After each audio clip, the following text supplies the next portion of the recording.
live stream. Hope you are doing well on this Christmas Eve. Yeah. Um, I've been looking over the mythos surrounding the Osiris mystery and come across some good things. Don't know if I still have it open or not. In line. Oh yeah, that's right. The VPN doesn't work on my laptop. And now that I'm on my phone, I can't look at anything I was researching. I'll just give it a shot though. I'll hit the VPN and see if it'll connect. It hasn't been for 6 weeks now, so a bit of a bummer. Anyway, I'll not bemoan that. We're having a little Yuletide revelry here at the temple. So much love to all of you out there in Happy Land. Hope you're doing well. The 100-day magical journey has begun. 100-day magical challenge has begun. I've been listening to a audio book or audio stories by a guy. I'm going to share it with you guys. I don't know if you can see this or not, but let's see what that says. Okay, that's not. Let me try to isolate it so you guys can see it more clearly. So I'll take that and I'll put purple. I'll put a purple circle around it so that it's highlighted.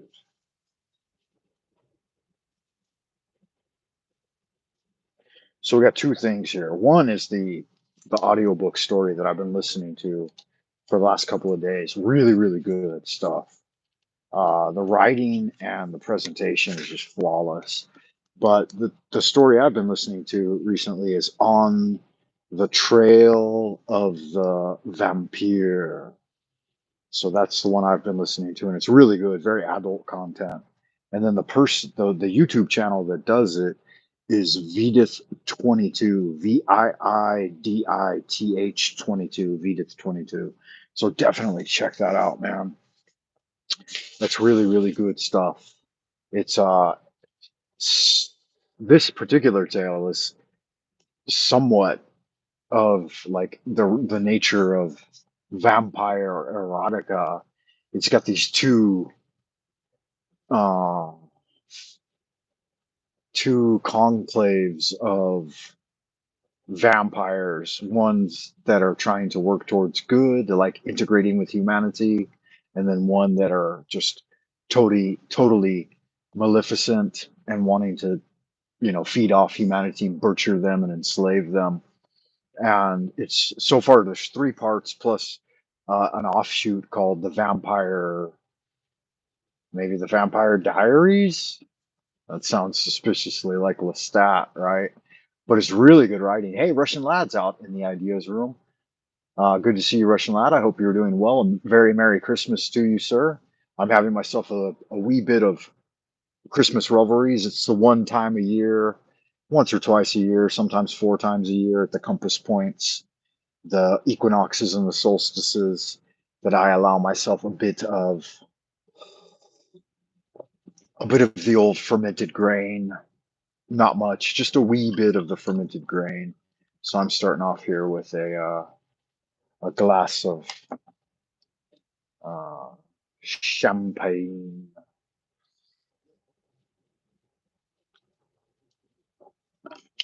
How are you doing, man? What's going on? It should be, I think, closer to AM for you. So it's probably sometime in the morning. Here it is 9:30 p.m. So good stuff. Yeah, that VPN's not going to connect, man. It just doesn't connect. So let me see if any of the material I was looking at is viewable without a VPN.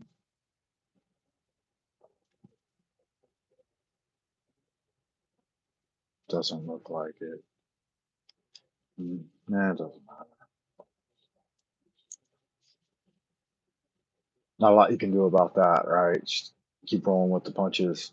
So Osiris, the Egyptian god, is one of the most important Egyptian gods there are. Look, they don't even give me access to the full article without paying. Uh, Access to the full article if you support True Facts by becoming a member. Subscribe today. So buy a subscription if you want the full article. One of the most important gods of ancient Egypt, the origin of Osiris is obscure. He was a local god in Lower Egypt and may have been a personification of chthonic underworld fertility. Wow, that's spelling CHTH. That's very Cthulhu. All right, maybe that's where uh, Lovecraft got it from these ancient Egyptian gods. I didn't even notice that before. By 2400 BCE, however, Osiris clearly played a double role. He was both a god of fertility and the embodiment of the dead and the resurrected king. This dual role was in turn combined with the Egyptian concept of divine kingship. The king at death became Osiris, god of the underworld, and the dead king's son, the living king, was identified. Read a brief summary of the topic. Too bad they don't top questions. Too bad they don't allow free access to any of their articles. It seems like I read a couple of articles on here the other day, and now it's not allowing me to read any. So Russian Lad, if you're still out there, can you hear me okay, man? How are you doing? Egypt had one of the largest and most complex pantheons of gods of any civilization in the ancient world. Over the course of the Egyptian history, hundreds of gods and goddesses were worshipped.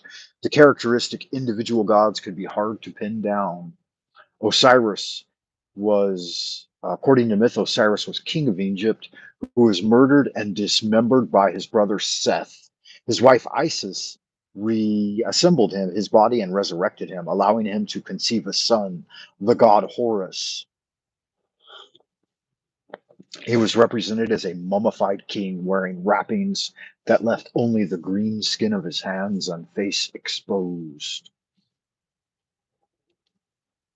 So, according to Crowley, we're in the eon of Horus, now the resurrected god, or his son of the resurrected god. So, let's get down to Horus. We're going to have Isis, or Osiris's wife, and then Horus. Okay, so Horus, depicted as a falcon or as a man with a falcon's head, he was a sky god associated with war and hunting. He was also the embodiment of divine kingship. In some eras, the reigning king was considered to be a manifestation of Horus.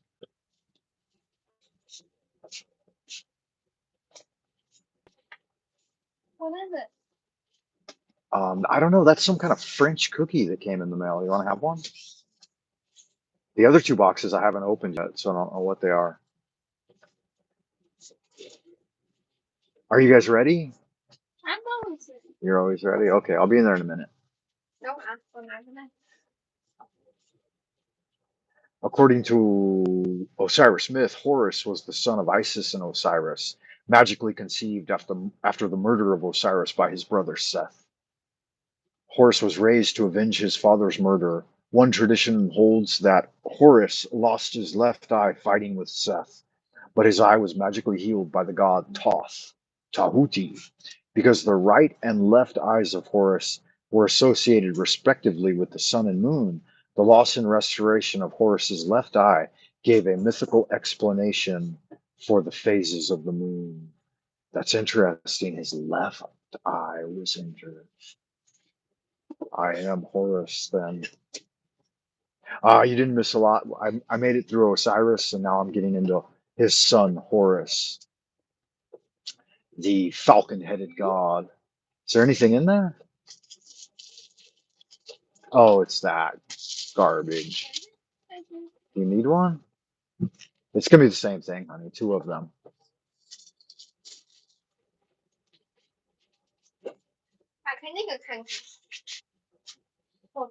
So Seth is the one that his brother Seth was the one that killed. Can you hear me okay? Is the audio okay? Give me a yo if the audio is okay.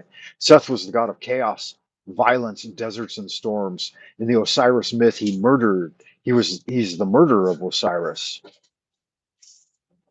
Seth's appearance poses a problem for Egyptologists. He is often depicted as an animal or as a human with the head of an animal, but they can't figure out what the animal is supposed to be. He usually has a long snout and long ears that are squared at the tips. In his fully animal form, he has a thin dog-like body. 是麦片 My God. cereal. Oh, okay. How do you know? Does it say it on there? Yeah, Oh, okay. I'm ready. Okay. Audio's good, good. Plutar, the head of a triad of gods worshipped at Memphis.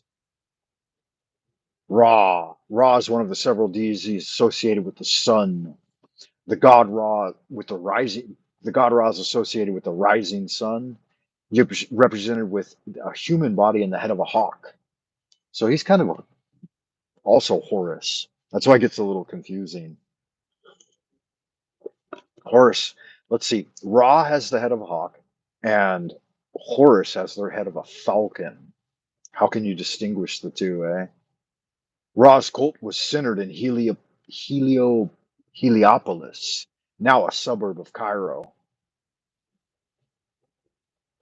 Okay, so we have Ra, and then um, Hathor is the evening, usually depicted as a cow. A woman of the head of a cow as a woman with cow ears. Hathor embodied motherhood and fertility. She's also an important funerary aspect, being known as the Lady of the West, yeah, so the setting sun. In some traditions, she's welcomed. Autumn would be at the middle, right? Tahuti's always there. Let's see if it has Amun, Autumn. So it says Amun. After the rulers of Thebes rebelled, Amun was a god of the air. The name probably means the hidden one. He is usually represented as a man wearing a crown with two vertical plumes. His animal symbols are the ram and the goose. So when we do the four adorations, we go from Ra to Atum to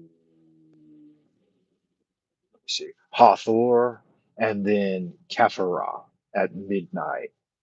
Right. So this article doesn't even mention Kephara. Oh, it says load more. Load more, and then nothing happens when you click on it. Okay. Maybe now it'll work. I think I have to buy a subscription to get the rest of the gods. Sad. Encyclopedias for money. Yeah, Memphis, Tennessee. That's right. Have you been to Memphis before? A lot of good jazz music and blues came out of Memphis, right?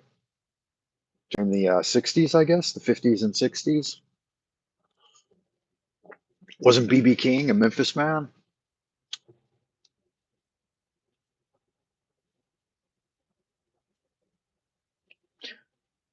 Um, let's see if this web page has an article on Christmas. It's always fun to reinforce our knowledge of the Yuletide, right? I've already just one single cup of this, and I've already got a little bit of a buzz. That's kind of nice.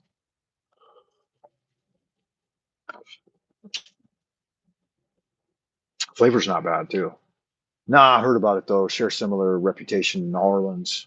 Yeah, was BB King a New Orleans guy or a Memphis guy? Can't say that I remember entirely.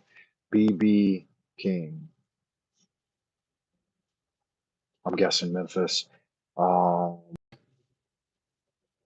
Known professionally as BB King, BB King was an American blues singer-songwriter, guitarist, recorder.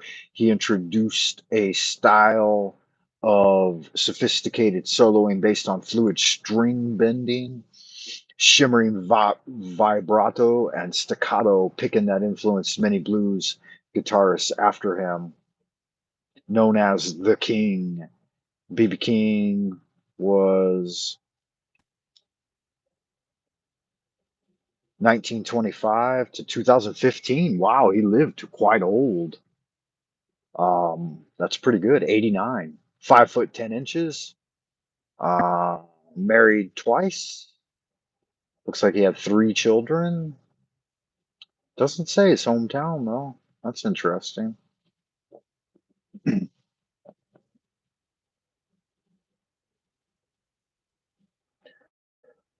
Um, Memphis, Tennessee. BB King acquired the name while working as a disc jockey in Memphis, Tennessee, in the United States. Yeah, so he was a Tennessean. He was from Memphis. He might not have been exactly from Tennessee, right? Because Memphis is right on the border of several other states. Let's see if we can get a map for Memphis images. The internet baffles me, man. Why don't they just throw up good stuff right away without giving you anything confusing? I guess it's the battle, the challenge that they love, and it doesn't show any decent maps there. None of them are interactive because I don't have. Again, remember, I don't have access to um, a VPN or the regular internet. I'm just dealing with what internet's available here in China right now, which isn't much. Okay, so Ron Loud asks, New Orleans would reclaim its pride. Do you think New Orleans would reclaim its pride once it once had, or it's going to stay the same way Detroit is right now? Oh, I don't know, man. Like there are some serious problems with a lot of good American cities.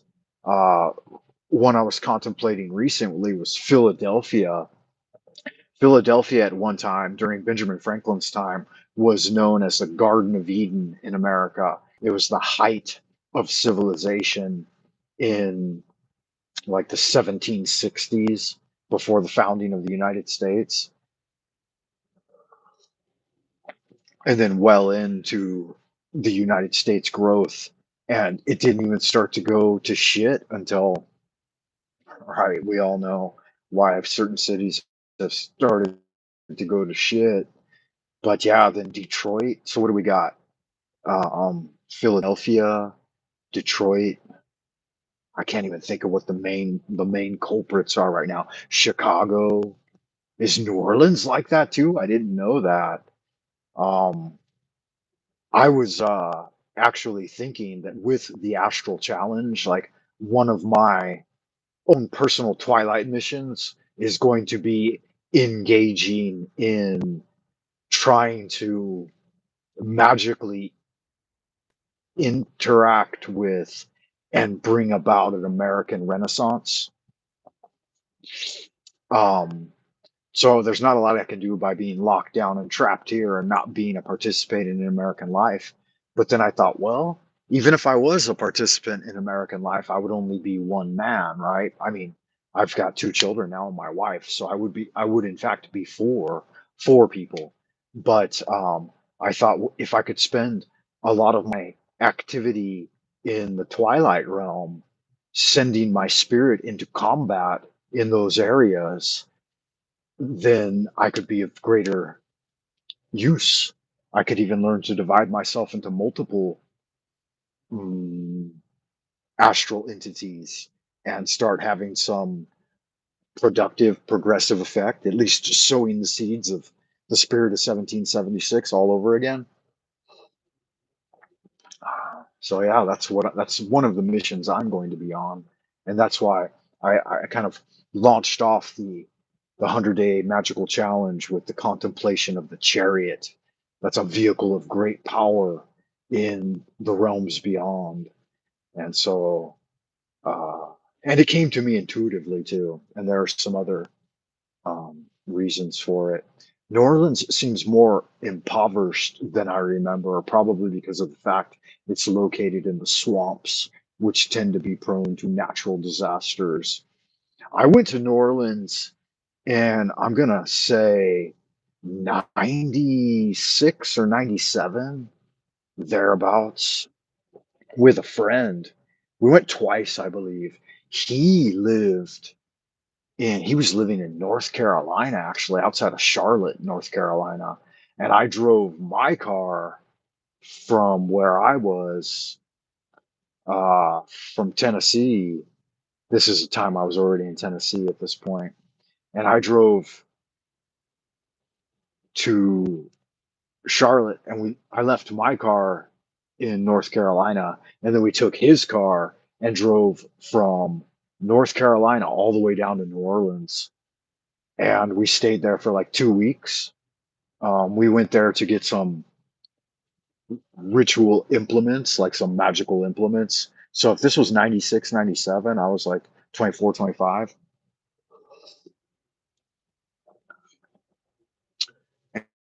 And I think that's right. Is that right?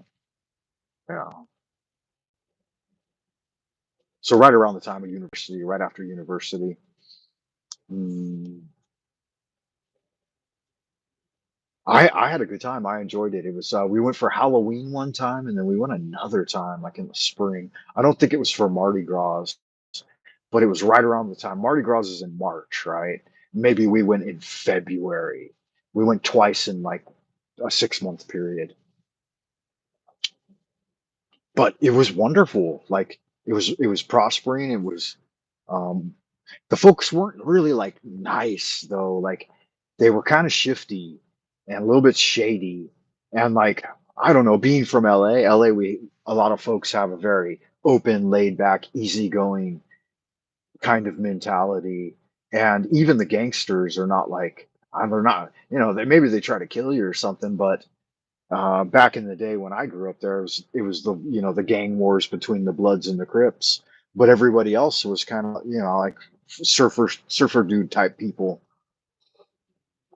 and very laid back, even in the city, except for the rich, super rich folks. They're always very uptight, uh, suffering. They suffer for that money. Um, even if they don't do anything even if they don't do anything to earn it, they suffer by having it. It causes a lot of dementia in people. And I don't know if that can be avoided or not, right? Power corrupts, and ultimate power corrupts ultimately, completely. I've got some Christmas smokes I bought for myself that are double the cost of what I usually smoke. And so this is a Chinese brand called Yuxi, and they're quite delicious.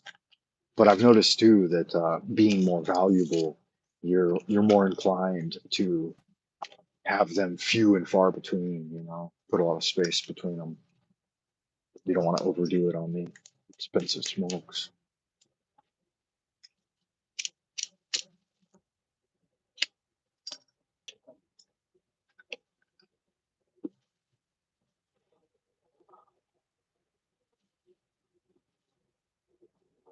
The South is appearing rude with positive intentions, while the East is the opposite. And then the West, what about the West? Uh, I don't know. Yeah, that's a good. I have heard that.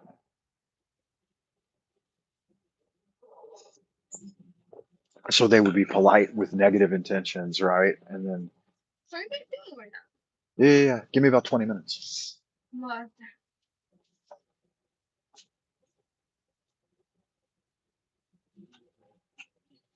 Uh yeah, that's a good possibility. I don't know that though. I'm just basing it on my own experience. And like I said, I was only down there a couple of times, but they didn't seem like Southerners, honestly.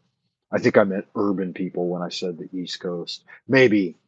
So New Orleans folks, it's like they're a coastal city, right? And they're in the Gulf Coast, but it's hot and humid a lot, and people seemed a little bit grumpy. Maybe it was the time of year I was there. Uh, California basically has Southern California especially has warm and pleasant weather most of the time, unless there's this like oppressive smog. And then the Santa Ana winds in the autumn time cause people to be a little bit uh, negative, I guess.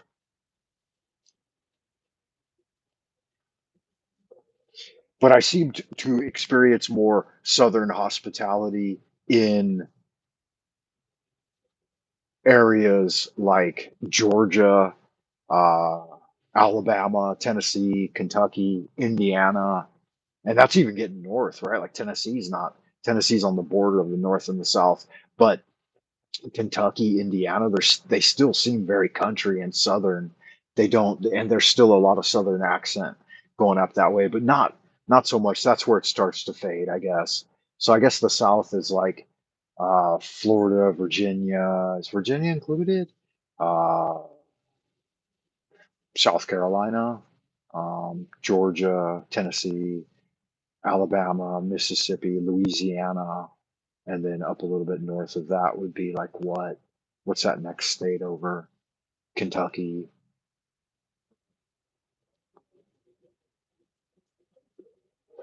Then from there on, you start getting into the Midwest, right? And then once you get past the mountains, it's West Coast. And then if you go up north of that southern area, you've got Great Lakes, and then the Pacific Northeast, and then the North, the Great North, Minnesota, Montana, Michigan, and then the Great Lakes, of course, like I said, then the New England area, and then south of New England, what's all of that considered to be?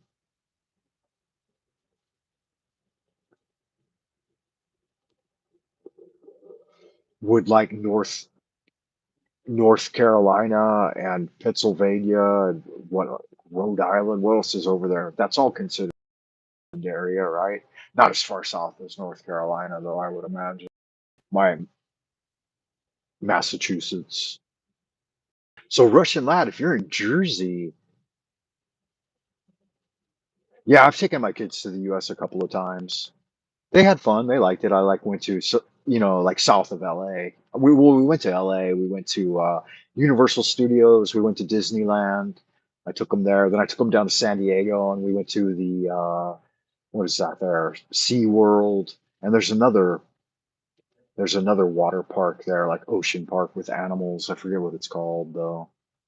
And then I took them to Old Town San Diego, and I took them all over LA, Hollywood, of course, Hollywood Boulevard. Mm, the Angeles Forest north of LA. Didn't go further north though. Should have. It's good to go up into Northern California and maybe on into Oregon. Uh, I would seldom go as far north as Washington, but I guess you could. But I hear that like all those areas have gone to shit too, like they're major towns.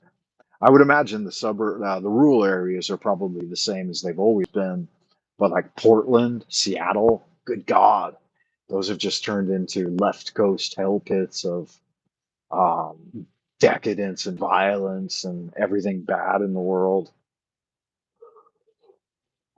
Because I do watch a YouTuber that's a Pacific Northeasterner, yeah, Wrangler Star. He's a fun guy to watch. His name's Cody, and he's got a YouTube channel. He does like homesteading type stuff. He used to be a firefighter and I think he was a timber log. Maybe he wasn't a timber logger at one point, but he was definitely a firefighter and maybe some other things. But he's got a fun story. I've been watching him probably 5 or 6 years. Wrangler Star.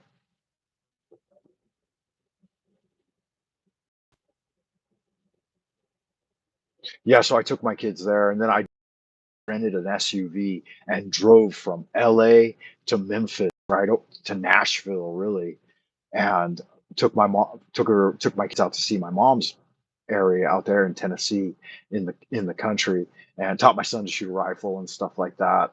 And my daughter wasn't interested; she was scared every time it bang bang. She's too scared, like like viscerally scared of. She's always been afraid of fire and loud noises, though. Okay, you got to go get ready. All right, man. Have a lovely day, and it should be Christmas Eve for you as well, right? You're working on Christmas Eve. Jesus, man, what kind of brutal dictator do you work for that he would? I hope he's giving you triple time, right? Time and a half at least, if not double pay. Triple is what you deserve for working on Christmas Eve, unless you're just self-employed. Then I commend you. But if you're working for some dictator that's got you on fucking Everyone should have. That's Friday night for you. Yeah. Okay, that's good. Because yeah, that's gnarly, man. That's gnarly, gnarly. Christmas holiday. All right, have a good one, man. Uh, Christmas says it's a Christian festival celebrating the birth of Jesus. It's only fairly recent origin. The earlier term Yule may have derived from the Germanic Jol, Yule. Okay, that's good. That's good. Which refers to the feast of the winter solstice. The corresponding terms in other languages are Navidad in Spanish, right? Feliz Navidad, and Natale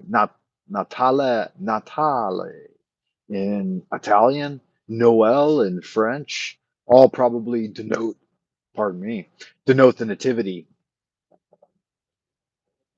The German word Weihnachten denotes hallowed night. Since the early 20th century, Christmas has been a secular family holiday observed by Christians and non Christians alike. Yes, indeed. The Yule. Let's have a look at the Yule tide. Why don't we? 30 minutes. That's long enough. I'm gonna roll out too. I appreciate y'all good looking sex people tuning in. Have yourself a lovely Christmas Eve. Yule is a festival observed by Germanic peoples and in modern times primarily by neo-pagans. Coincidentally, the winter solstice, the pre-Christian coincidentally the winter solstice, really? I don't think so. The pre-Christian festival originated in Scandinavia and was later subsumed along with other pagan celebrations. Yule is one of the oldest winter solstice festivals, with origins among the ancient Norse thousands of years ago. Its roots are complicated and difficult to trace. Although there are several theories, it is generally agreed that Yule celebration began as a Norse festival called Yule, although assessments of the purpose and traditions vary. Like most winter solstice festivals, themes of fire and light and feasting are common threads. Some historians think that the sacrifices were an important part of the observance, either to the gods or to other supernatural beings, such as elves or the dead, or both. In the harsh climate of northern Europe, most cattle were slaughtered because they could not be fed during the winter. Meat, therefore, was plentiful for a midwinter feast, or to leave out as an offering. Some contend that the original festival was a sort of Norse Day of the Dead, with the god Odin as a major player. Among Odin's many names was Jolnir, Jolnir, and among his many duties was acting as a god of the dead. However, this has been disputed. So Odin, an interesting correspondence there too, right? Like Odin, he's acting as a god of the dead. His left eye gets out. Horus loses his left eye. His father Osiris was a god of the dead. Um, so fascinating. Yule became a name for Christmas about the 9th century, and in many languages, Yule and its cognates are still used to describe the holiday. Yule or Jule in Norwegian, Swedish, and Danish. Uh, that's right. The sun is a divine force. That's why it burns the flesh of vampires. It's no scientific reasoning for that. It's due simply to the fact that the sun's light is divine. It heals sickness and empowers man. Hey, Miss Mary Moon's out there in Happy Land. Miss Mary Moon, how are you on this Yuletide day? Are you enjoying the preparing for your Yule festivities? Yeah, you're a redheaded vampire. RH negative. I think that's more information than I would give most people. Um, I'm not going to reveal any of that. From this point forward, Christmas was to overtake Yule, although some vestiges of the original celebration remain. One of these is the Yule log, still popular today, although usually in an altered form. It's interesting, though, Yule might make a rebound more powerful than Christmas in the future as people seek out their pagan roots more and more. People can think whatever they want. I have the Astro. That's right. You prefer the moonlight because you have delicate white skin. Yeah, that's good. That sounds lovely. In modern times, Yule as a solstice celebration is observed by many neo-pagans, both as individuals and as groups. For Wiccans, Yule is the second Sabbath of the wheel of the year, marked with rituals to welcome the return of the sun. Some mark the holiday with reenactments of the battle between the Holly King, representing darkness, and the Oak King, representing light of Celtic legend. Some endeavor to recreate traditions of ancient Norse by burning Yule logs or with feasts. Simply, some simply stay awake until dawn to stay awake until dawn. That's right. Master Ni said in China, in fact, in among the Taoists, they would use the winter solstice as what they call a Gong Xian Tian, or a renewal of your spirit. So one of the things you had to do was you had to stay awake all night until dawn. And then you could take a nap in the afternoon during the day or whatever. But in order to revitalize your spirit, they would sit up all night and keep the house warm, burning logs and stuff. But so that even goes back to ancient Chinese tradition. And he said that it refreshes your spirit for the new year, lest you be taken away by the Lord of Darkness whilst you sleep. People can think whatever they want. Okay, you have the Astra. That's right. It's good to hear. Yeah, so I'm just doing a little bit of Yuletide revelry. I'm having myself a and reading some articles online with you guys. Miss Mary Moon says, I do whatever I feel like for the holy days. This time is empowering Venus solstice new moon. So I shall just sit on my throne and watch. So there's a Venus solstice new moon. And the sun's in Capricorn, the moon's in Capricorn. Is that correct? My Venus is in Aries. So there may be some correlation there. Capricorn is an earth sign. Is that right? Yeah, sometimes I forget when I've had a little bit to drink.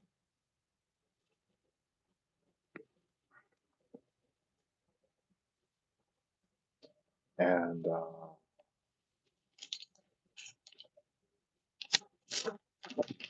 disperse some of those clouds of Mars tobacco, Mars herb. Sun, Moon, Mercury, Venus, and Pluto are all in Capricorn right now. Wow, that's a powerful lineup, huh? Yes, Capricorn is the Saturn ruled Earth sign, the boss. Yeah, my Mars is in Capricorn, so that means that I could actually take a or I could let the Capricorn I could let my Capricorn Mars. How could I accentuate that to make myself more of a competent managerial type leader type guy? Yes, 28 degrees of Capricorn Mars you have. Is there any way that I can strengthen that tendency within myself to help me battle against a little bit all of the watery element in my chart? Because I've got one, two, three, four, five water signs if you go all the way out to Uranus, but most charts would not, right? You would end at Saturn, but that would still give me one, two, three, four water signs if just from Saturn, right? Five if you include Uranus, and then one, two fire signs, three if you include Pluto, and one air and one earth. So my chart's a little water heavy, isn't it? You're already Mars Capricorn compared to me, so just look at your life, Professor Frank. Yes. You are disciplined and organized for a Pisces. It's obvious you have Capricorn. Okay. Thank you for that. Yeah. I I don't think having too much water is it's a little bit watery. It means that I have like with the Pisces and Scorpio and stuff, I have a tendency to go too far with drinking if I'm not careful, which I have been extremely careful for years now, for over a decade, like going on probably 12, 13 years. But there was a time period from like mid 20s to mid 30s when I really fucking indulged in a little bit of the fermented grain. Not too bad though. Weekend party type guy, you know.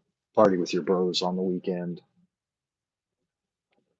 I guess it's I never really thought it was excessive, honestly, but I guess my wife did. She thought it was excessive. So that's good.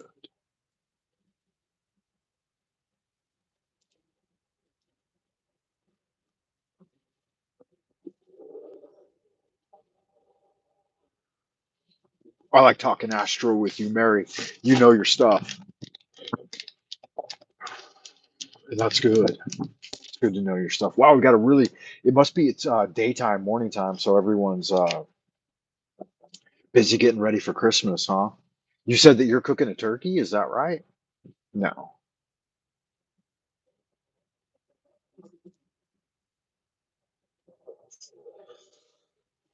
Yeah, it can be daydreaming. I like daydreaming and the whole magic thing.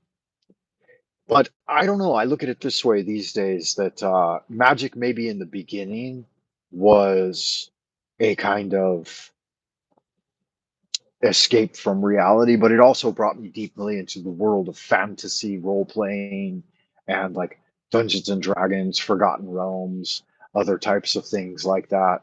I never thought that Forgotten Realms would become popular either when it was a box set and it came out during the second edition of Dungeons and Dragons.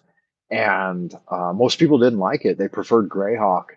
But I got well into Forgotten Realms and continued my fascination with it for a couple of decades. Read, I think there's over 200 books, probably close to 300 novels in the Forgotten Realms universe, and it really won out over Greyhawk. And I didn't know that it would, but I think that being interested in it helped. I helped certainly. I bought and promoted the books. But R.A. Salvatore, of the writer of the Dark Elf trilogy, he's really the ones that gave Forgotten Realms a name. I enjoyed his novels, but not just his novels. I read everyone that wrote within that genre. No, I'm cooking turkey, tofurkey, a fake turkey, and not stuffing. The Mexicans are bringing their meat later. You got Mexicans bringing some meat? Good. Are you a vegetarian, Mary? I don't think I've ever heard that out of you. Is that, or have you said that before in the past? I know that Eric Dubay, the professor of the revelation of our realm and the prime material plane, he definitely professes a vegan diet. But there's a counterpoint to everything that the vegans say. And I tried a vegetarian, I tried a near vegetarian lifestyle for quite a few years as a teenager, late teens, early 20s. And I went an entire year, me and my brother went an entire year completely vegetarian and like zero everything, zero eggs, zero milk, zero animal fats or oils, and just entirely raw vegetables and fruits and grains. Lots of nuts, though, too. Like California has a plentitude of fresh, raw, organic, unmolested, no herbicide, no chemicals. Trader Joe's, again, I was there at the inception of Trader Joe's when the first Trader Joe's opened. So Southern California, that was kind of there. They led the charge on healthy living. You didn't hear maybe because I don't talk about what I eat too much because I don't care what other people do and I don't want to fight about it with anyone. Yeah. Eat what you want. Yeah. So believe me, I'm an early researcher into vegetarianism.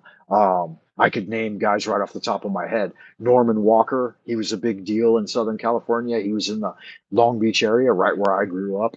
He invented a juice press and he lived to like 104. And he was a firm advocate of living on fresh pressed natural fruit and vegetable juices. And we did that for like over a decade. I mean, just carrot juice all the time, carrot, beet, and celery, and very little meat. But when I got a little deeper into Kung Fu and I realized that that type of lifestyle does not support like aggressive fighting energy or like the type of constricting muscles and predatory spirit that you develop when you train fighting arts, then it's very useful for the Buddhist monks, but it doesn't have as much magical power in a sense of like doing combat in this perverse material plane. I been veggie most of my life, indeed, then only ate some meat for a handful of years overall. Eric shows it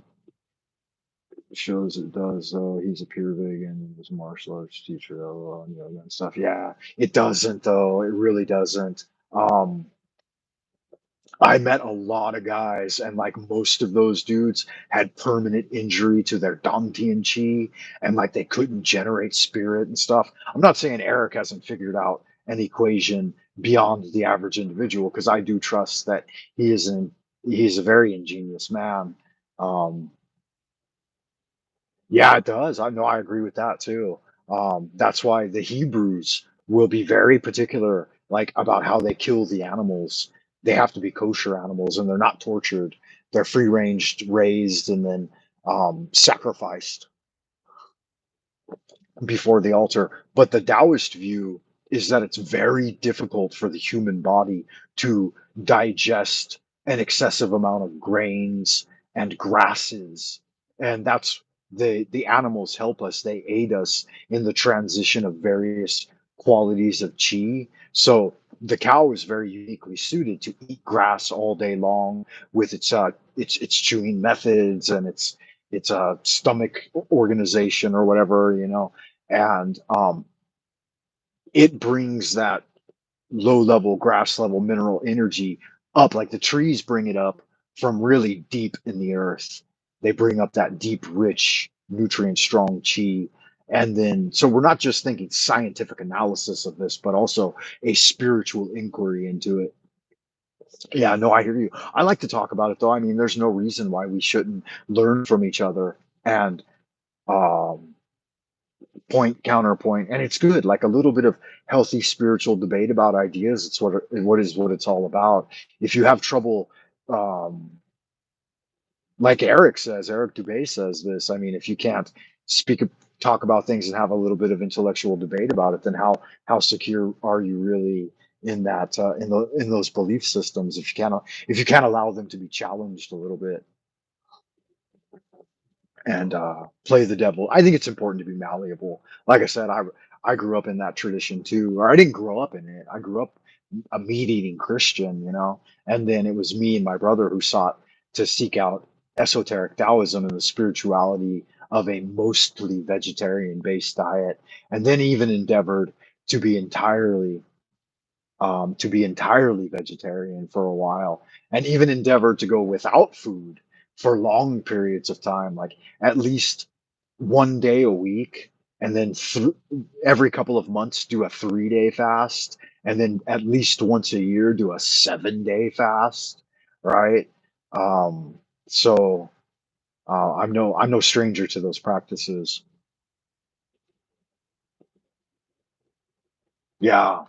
And when you've researched something really deeply, remember you're also put yourself in a little bit of a hole that way too, because in Chinese we would say "jing di zhihua," or at the bottom of a well.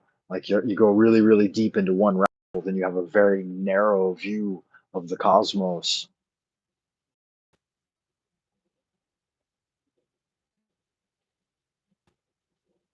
Yeah, people do need to catch up. You're right.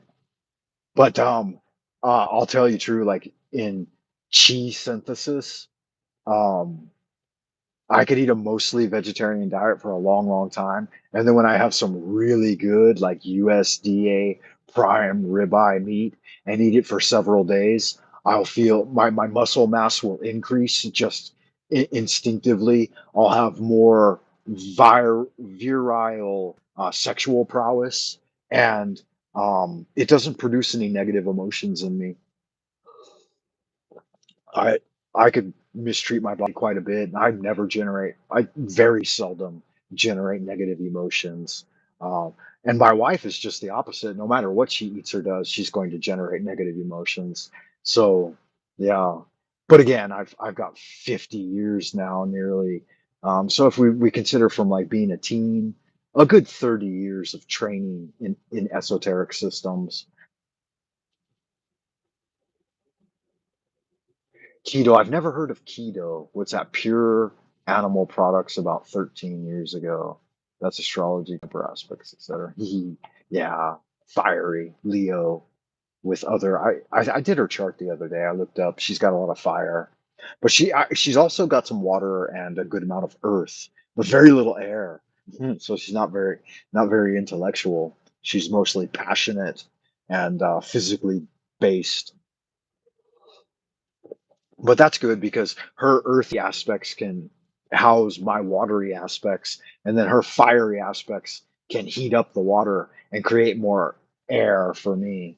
And whereas my watery aspects can cool her down more, which is completely antithetical to like Taoist alignments. Typically, they'll want the masculine energy to have more fiery and airy energies, and then the feminine should have more watery and earthly energies. And then that way, the watery energies can be contained, and the fiery, airy energies can generate heat from below, and there'll be a boiling of the water. And Master Ni said that with our situation, my wife wanting to be in the top position, it will create more dissolution and disharmony than benefit. So keto is when you force your body into ketosis and it burns fat as energy. You eat mainly fat. Huh. Fascinating.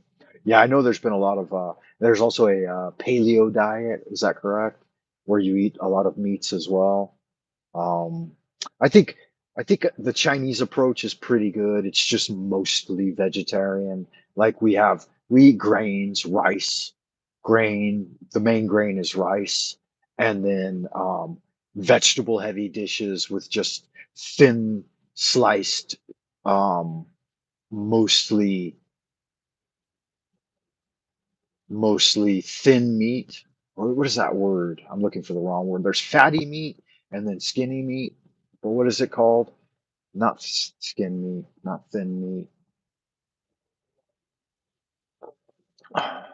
And avoiding too much red meat. And then, that all of that stir fried. So, and the key difference between Chinese cooking and Western cooking is that the stir frying method, which nearly 100% of all of our cooking is done in the wok. And so the wok is superheated cast iron. And when you throw the vegetables in there, thin sliced and in smaller pieces, and then you stir fry those in a little bit of oil, what it does is it cooks them rapidly on the outside, trapping the raw enzymes on the enzyme or the raw enzymes inside of the vegetables. So you get a perfectly balanced cooked vegetable with its raw enzymes intact, which baking and deep frying and even steaming have no such value. Steaming and stuff like that will totally devitalize the chi in the food. So stir frying is uniquely developed thousands of years ago by Taoists here in China. Um, and then for like your meats, they're mostly slow cooked in stews, and and it's mostly just the bones. They'll cook bones with a little bit of flesh on them because they want to get the marrow out of the bone and into the soup. And I mean, when it comes to diet, the first people in agriculture with the longest history of medical science probably know a little something. No, the Chinese do not eat cat. That's not accurate. Um, cat and bat soup for everyone. No, they don't eat cat. They don't eat dog. They do eat bats in southern China. And bats just like what a bat is a flying rabbit, you know, essentially. So in southern China, they do eat quite a bit of exotic foods because everything around them has value. And again, they're when they're going after these animals and eating them, they're doing it for the chi. And so that vitality that is electromagnetic energy, and you can see it, you know, like when you start to do qigong for a number of years, you can see that curling fireless smoke of the spirit, and that's what they go for. And what, they don't eat cats or eat dogs, right? No, not in China, not in mainland China, not anymore. Koreans eat dogs, definitely, North Koreans. And you'll see lots of stories coming out, but not in the North. I've never seen dog meat served in the North. There's no rumors of people eating dog. There's no dogs being eaten. Not in northern China. Southern China is very different. Um, I think in the South they have a tendency towards more exotic appetites, but I've never lived in southern China, so I don't know if that's true either. No, not the spirit, the chi. The chi is a kind of electromagnetic, vital, living energy that's can't be described scientifically through words. It's a feeling, and you can see it. Like I said, when you develop a tendency towards qigong, you can see it. And the chi is no, no, no, no, no.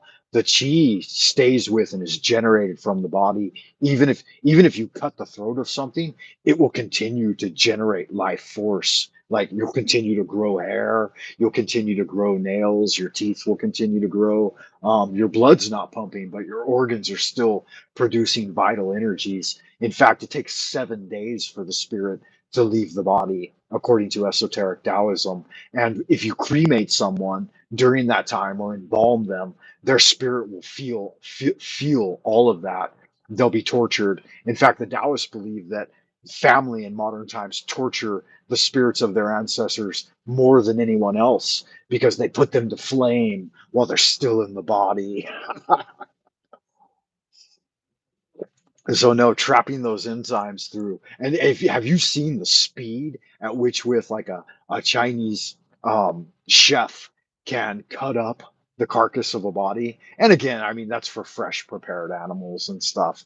But no, there's quite a bit of energy still there. And chi permeates everything, living and dead and inanimate. There's chi in this bottle. Everything has a charge of chi. It's all different, varying degrees. This cup has its own sort of chi energy. It continues to vibrate. It continues to emit a frequency. It only looks static to your eye, right? You only call it dead because that's it differentiates it from living, right? But if you sat an animal carcass there and watched it decompose, you would realize it's far from dead once you start seeing it moving around, you know, and all of the worms coming out of it and the, you know, all different types of uh, parasitic cysts that live within its flesh at varying degrees. And once they start breeding and manifesting, can you call that truly dead, right? That thing's just swarming with energies and gases and everything else. Some of them are visiting, right? But so, a lot of it is born within it. You know, which part of it are you, right? You know, there's all kinds of little things crawling around on each of your hairs and on the surface of your flesh. That's right. Now you're getting it. You know that shit. You're playing games with me, Mary. I appreciate that. Let's get into the shadow memory. Shadow memory is the term that Robert Bruce uses for all memories that are not gained during normal waking consciousness by the physical body. Memories gained through the out of body experience, including lucid dreams and dream experiences. Shadow memories are downloaded into the physical brain after an OBE and appear to exist in an inaccessible levels of memory. Full waking consciousness completely overrides and hides shadow memories, making them extremely difficult to access. and thus remember under normal circumstances.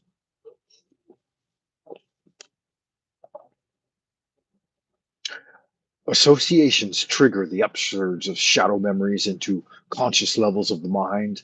The first few minutes of each day, just after waking, are when people recall shadow memories easiest. This is thus the ideal state and time for which to practice shadow memory recall. Shadow memory recall. How are you doing, Amber?